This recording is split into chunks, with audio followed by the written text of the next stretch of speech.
Right ఇక breaking news చూస్తున్నాము. Mega compound hero Sai Dharam Tej హీరోగా నటిస్తున్న గాంజా శంకర్ సినిమా పేరుపై వివాదం నెలకొంది. గాంజా శంకర్ టైటిల్ పై నార్కోటిక్ బ్యూరో ఆగ్రహం వ్యక్తం చేసింది. సినిమా పేరులో గంజాయి పదం తొలగించాలని సూచించింది. సినిమా పేరు మార్చాల్సిందేనంటూ చిత్ర యూనిట్ కు టీఎస్ స్నాప్ పోలీస్ నోటీసులు జారీ చేశారు. మూవీ ట్రైలర్ కూడా యువతపై ప్రభావం చూపేలా ఉన్నదని, దానిని కూడా మార్చాలని ఆదేశించారు. సినిమాలో మాదక ద్రవ్యాలకు సంబంధించిన అభ్యంతరకరమైన దృశ్యాలుంటే ఎన్డీపీఎస్ 1985 చట్ట ప్రకారం చర్యలు తీసుకుంటామని హెచ్చరించారు. ఇక సాయిధరం తేజ్ మూవీకి సంబంధించి మరిన్ని అప్డేట్స్ మా ప్రతినిధి రవిచంద్ర అందిస్తారు. రవిచంద్ర, చెప్పండి. వరలక్ష్మి, టైటిల్ లోనే యువతను చెడగొట్టే విధంగా ఉంది. గాంజా శంకర్ ఏంటి, ఏం టైటిల్ దొరకనట్టు ఇలా గాంజా శంకర్ అని ఆ పేరుతో ఇలాంటి టైటిల్ తోటి ఈ విధంగా యువతను చెడగొట్టే విధంగా ఉందని చెప్పుకోవచ్చు. అందుకే నార్కోటిక్ పోలీసులు నోటీస్ ఇచ్చారు. మూవీకి సంబంధించి ట్రైలర్ చూసినట్టుగా యూత్ ట్రైలరే యూత్ మీద చాలా ప్రభావం చూపించే విధంగా ఉంది. దాంతో పాటు యూత్ చెడగొట్టే విధంగా ఉంది. ఎందుకంటే ఈ మధ్య కాలంలో 2 తెలుగు రాష్ట్రాల్లో కూడా గంజాయికి సంబంధించి, డ్రగ్స్ సంబంధించి చాలా వివాదాలు. దాంతో పాటు విచ్చలవిడిగా అమ్ముతున్నారు గంజాయి. అంటే యూత్ కూడా గంజాయి ఎక్కువగా తీసుకుంటూ చెడిపోతున్నారు. దాంతో చాలా మంది డ్రగ్స్ కు ఎడిక్ట్ అయిపోతున్నారు. ఇలాంటి డ్రగ్స్ ని కంట్రోల్ చేసేందుకు పోలీసులు నానా తంటలు పడుతున్నారు. అందులో రకరకాలుగా రైడింగ్లు చేసేసి రకరకాలుగా కంట్రోల్ చేసేట్టుగా ప్రయత్నం ఒక పక్క పోలీసులు చేస్తుంటే, ఎంతో ప్రభావితంగా ఉన్నట్టుగా సినిమా ఒక మంచి మెసేజ్ ఇవ్వాలి. అలాంటి మెసేజ్ ఇవ్వకుండా టైటిల్లోనే గాంజా శంకర్ అంటే ఏంటి, గాంజాయిని ప్రోత్సహిస్తున్నట ఏంటి, మీ టైటిల్ ఏంటి, మీ సినిమా టైటిల్ ఏంటి అంటూ ఈ విధంగా న్యాబ్ సంబంధించి అంటే నార్కోటిక్ పోలీసులు నోటీసులు జారీ చేశారు. మీరు టైటిల్ నేమ్ మార్చాల్సిందంటూ ఆదేశించారు. అయితే ఈ మధ్య కాలంలో సినిమాకు సంబంధించిన హీరోలు కావచ్చు, సినిమాకు సంబంధించిన సిబ్బంది కావచ్చు, సినిమాలో నటించేట నటీనటులు కూడా ఎక్కువగా డ్రగ్స్ అలవాటు కావడం, దాంతో పాటు ఈ మధ్య కాలంలో రీసెంట్ కూడా కొన్ని అంశాలు బయటకు వచ్చాయి ఈ సినిమాలకు సంబంధించి.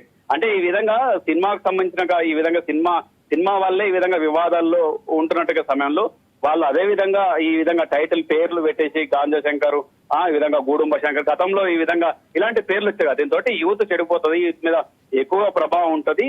మంచి మెసేజ్ ఇచ్చే విధంగా, సమాజంలో మంచి మెసేజ్ ఇచ్చే విధంగా ఉండాలంటూ నార్కోటిక్ పోలీసులు చూపిస్తారు. అయితే ఈ టైటిల్ పేరు మారుస్తారా, లేకపోతే ఇదే విధంగా కొనసాగుతారా, మళ్ళీ ఫర్దర్ గా సినిమా యూనిట్ సంబంధించి ఎలాంటి నిర్ణయం తీసుకుంటుంది, వాళ్ళు ఏ విధంగా ముందుకెళ్తారని వారు కూడా క్లారిఫికేషన్ ఇవ్వాల్సిన అవసరం ఉంది. ఎందుకంటే ఎన్డీపీఎస్ 1985 చట్టం ప్రకారం చర్యలు తీసుకోవచ్చు. మాకు పోలీసులకు చాలా రోల్స్ ఉంటాయి, చాలా చర్యలు తీసుకోవచ్చు. ఎందుకంటే గంజాయి కావచ్చు, డ్రగ్స్ కావచ్చు, దీనికి సంబంధించి కంట్రోల్ చేసేందుకు చాలా అంశాలు, చాలా సెక్షన్ల ప్రకారం మేము చర్యలు తీసుకుంటామంటూ నోటీసులు ఇచ్చింది. ఇక అటు సినిమా వైపు నుంచి కూడా, సినిమా యూనిట్ వైపు నుంచి కూడా ఎలాంటి సమాధానం వస్తుందన్నది కూడా వేచి చూడాలి వరలక్ష్మి. రైట్ రవిచంద్ర. అదే కాకుండా సినిమాలో మాదక ద్రవ్యాలకు సంబంధించిన అభ్యంతరకరమైన దృశ్యాలుంటే ఎన్డీపీఎస్ చట్టం ప్రకారం చర్యలు తీసుకుంటామని కూడా ప్రకటించింది. మరి ఈ సినిమా టైటిల్ ఎలా ఉండబోతుంది? మరి లాస్ట్ కి ఇప్పుడు ఎండింగ్ ఉంటుందంటారా, లేకపోతే ఫైనల్లీ తీసేస్తారంటారా? ఖచ్చితంగా మార్చే అవకాశాలు ఉంటాయి. ఎందుకంటే ఒక సినిమాలో మనం సినిమా చూస్తున్నట్టు సమయంలో ఎక్కడైనా పొగ అంటే సిగరెట్ గానీ, బీడీ గానీ కాల్చేట సమయంలోనే పొగ తాగరాదు అంటూ ఈ విధంగా వెంటనే అక్షరాలతో వేస్తుంటారు. ఈ విధంగా ఎన్నో సందర్భాల్లో కూడా ప్రభుత్వం కావచ్చు, కేంద్ర రాష్ట్ర ప్రభుత్వాలు ఈ విధంగా పొగ తాగొద్దంటూ, దాంతో పాటు ఇలాంటి అన్ని ప్రచారం కల్పిస్తుంది.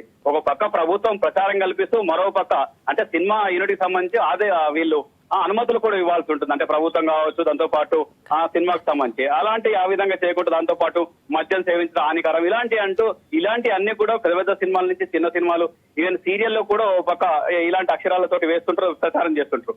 అయితే మరో పక్క ఈ విధంగా టైటిల్ పెట్టడం ఏంటి, ఓ పక్క సినిమాల్లో ఆ విధంగా చూపిస్తారు. మీరు ఎలాంటి మెసేజ్ సమాజానికి ఇస్తున్నారు, యూత్ కి ఎలాంటి మెసేజ్ ఇస్తున్నారని ప్రశ్నించారు నార్కోటిక్ పోలీసులు. అయితే నార్కోటిక్ పోలీసులు ఖచ్చితంగా దీని మీద సినిమా టైటిల్ మార్చకపోతే మాత్రం మేము ఖచ్చితంగా చర్యలు తీసుకుంటాం. అవసరమైతే సినిమాను ఆపే విధంగా ప్రభుత్వం కావచ్చు, ముఖ్యంగా సినిమాటోగ్రఫీకి సంబంధించిన మంత్రులు కావచ్చు, అటు ఏపీ కావచ్చు, తెలంగాణ కావచ్చు, మేము రికమెండ్ చేసేట్టుగా అవకాశం ఉంటుంది. మొత్తానికి సినిమా భవిష్యత్తులో ఒకవేళ టైటిల్ మార్చకపోతే మాత్రం మేము కూడా మా చర్యలు మేము తీసుకుంటామంటూ నార్కోటిక్ పోలీసులు చెప్తున్నారు Varalakshmi. Right Ravichandra, thank you.